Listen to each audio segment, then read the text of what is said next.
Hey guys, Smith City here for Smith City Product Reviews.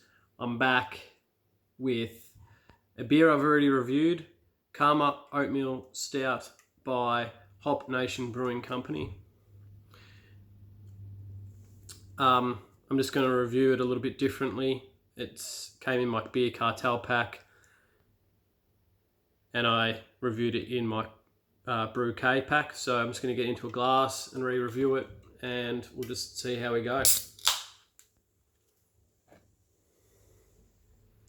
I haven't re-looked at the review that I once did.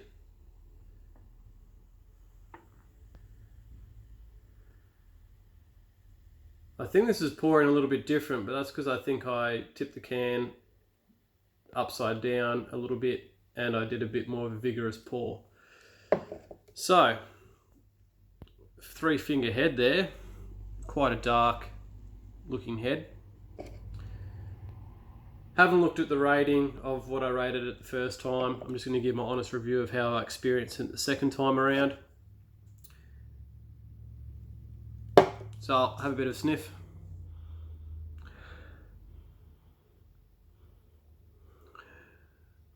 Sort of a cross between like a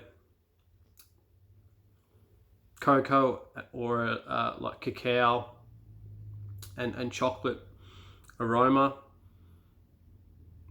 There's a touch of yeastiness going on.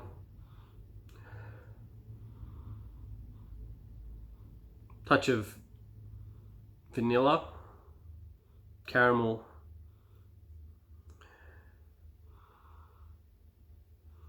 A touch bit of coffee. Anyway, I'm going to get in.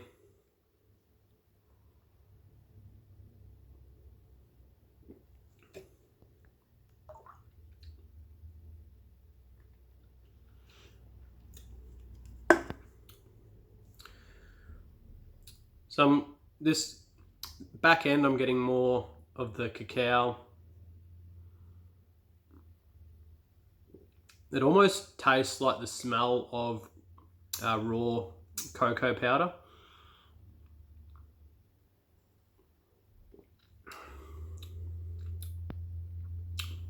And obviously if you put some of that in your mouth, you know, it dissolves really quickly and it becomes really bitter.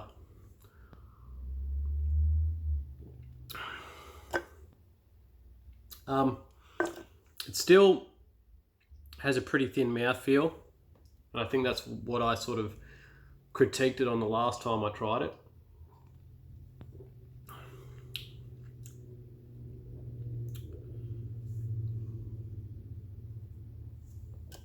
So I'll read off the pack again. Using 3 uniquely toasted malts. It is very roasty from the toasted malts, alongside specialty oats, result in a smooth and creamy mouthfeel, highlighted with hints of mocha. Ready to enjoy all year long with the Karma on your side. Cheers, Sam and Dunk.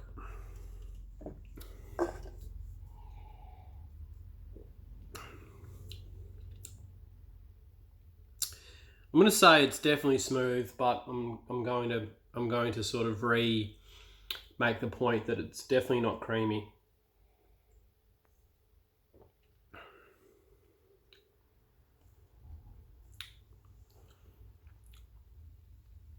Like I just finished with the Hazy Mid, and they also used oats by Wayward, and that was actually creamier than this, and that's a mid-strength pale ale.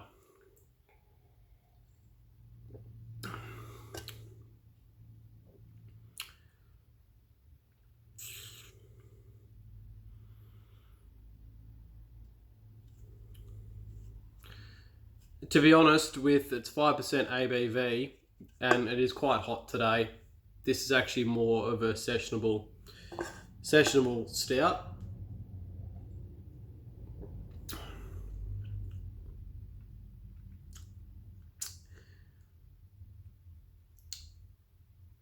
Yeah, it's leaning more towards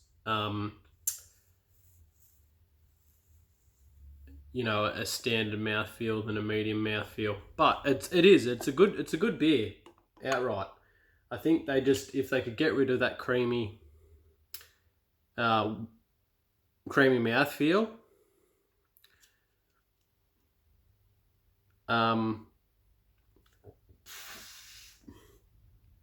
Off the package, then I rate this. I probably rate this up there as a very, very good beer, and it still is.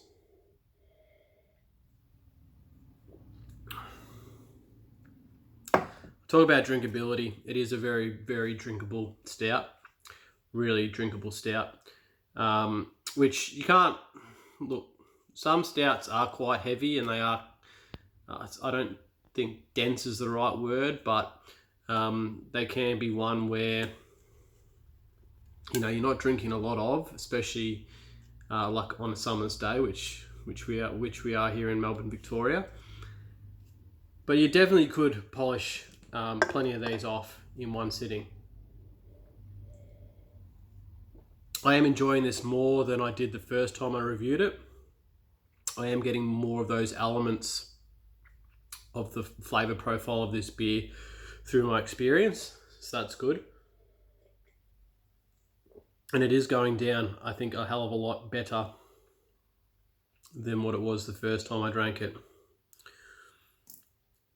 So, drinkability is good. The packaging, like I spoke about last time, I think it really works with the way the beer is tasting. Like I said in the last one, it's not a very dark can, dark mysterious, high 10% ABV, whatever. Like this sort of markets to the ABV content, I think. So I'm going to give it a quick rating, and I honestly, I don't remember.